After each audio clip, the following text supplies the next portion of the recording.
अगर आपने home loan लिया है तो हमेशा मन में ये ख्याल आता होगा कि लोन चुकाकर ईएमआई का बोझ खत्म कर दे या फिर इन्वेस्टमेंट कर ले। अब ऐसे में जब शेयर मार्केट में भी एंट्री की जगह ना मिल रही हो और दूसरी तरफ बैंकों के इंटरेस्ट रेट घटने की उम्मीद भी ना हो तो क्या करना चाहिए, आज हम इस वीडियो में यही आपको बताएंगे।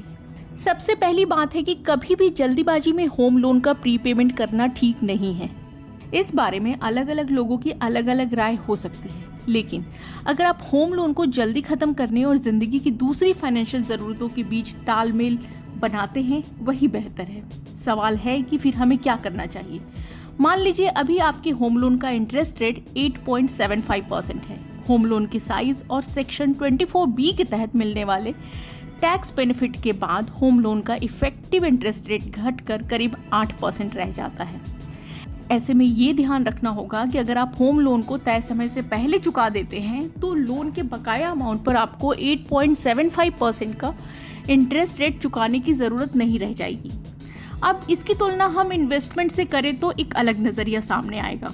पिछला 1-2 साल शेयरों में निवेश के लिहाज से बहुत अच्छे रहे हैं। आपके इक्विटी पोर्टफोलियो का रिटर्न आपके होम लोन के इंटरेस्ट रेट से ज़्यादा होगा। अब स्टॉक मार्केट में गिरावट से रिटर्न घटने की आशंका बढ़ गई है तो थोड़ा अलग सोचना पड़ता है। जब बाजार में सुस्ती हो तो आप सिर्फ इन्वेस्टमेंट पे भरोसा नहीं कर सकते। ऐसा होने पे शेयरों पर मिलने वाला रिटर्न भी घट जाएगा। ऐसे में आप इन्वेस्टमेंट घटाकर होम लोन के प्री पेमेंट का मन बना सकते हैं। अब आपको खुद से ये सवाल पूछना होगा कि लोन के प्री पेमेंट पे होने वाली सेविंग्स और इक्विटी मार्केट में निवेश करने पे मिलने वाले रिटर्न के बीच का फर्क क्या आता है। अगर आप ये देखेंगे तो आपको पता चलेगा कि लंबी अवधि में इक्विटी का रिटर्न ज़्यादा है। ये सही है कि लंबी अवधि में इक्विटी मार्केट का रिटर्न 10 to 12% रहता है। ये हमेशा होम लोन के इंटरेस्ट रेट के मुकाबले ज़्यादा होगा। लेकिन यहाँ समझने वाली बात यह है कि इन्वेस्टमेंट पे ज़्यादा रिटर्न की संभावना तो रहती है, लेकिन इसकी गारंटी नहीं होती। इक्विटी से लंबी अवधि में एवरेज 10 to 12% रिटर्न मिल सकता है, लेकिन आपको इसकी गारंटी नहीं मिलेगी। अब आई बात इंटरेस्ट रेट चुकाने से बचने के लिए इन्वेस्टमेंट रोकने का फैसला कितना सही है, इसकी बात करते हैं। इसलिए अगर आप प्री पेमेंट नहीं करते तो इन्वेस्टमेंट जारी रखने का फैसला ठीक हो सकता है, लेकिन अगर मार्केट गिर जाता है तो प्री पेमेंट नहीं करने का आपका फैसला उतना सही नहीं होगा।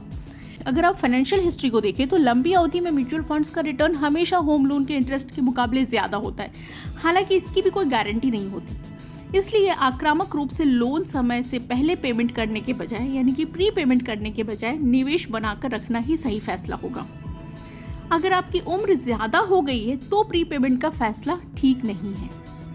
एक दूसरा तरीका यह है कि आप अपनी उम्र के हिसाब से सोचें। अगर आपकी उम्र कम है तो आपके पास आगे काफ़ी वक्त है, तो निवेश के मुकाबले लोन को समय से पहले चुकाने का आकर्षण कम हो जाता है। लेकिन अगर आप रिटायरमेंट के करीब हैं और अभी भी आपका काफ़ी होम लोन बचा है तो लोन को वक्त से पहले चुका देना चाहिए।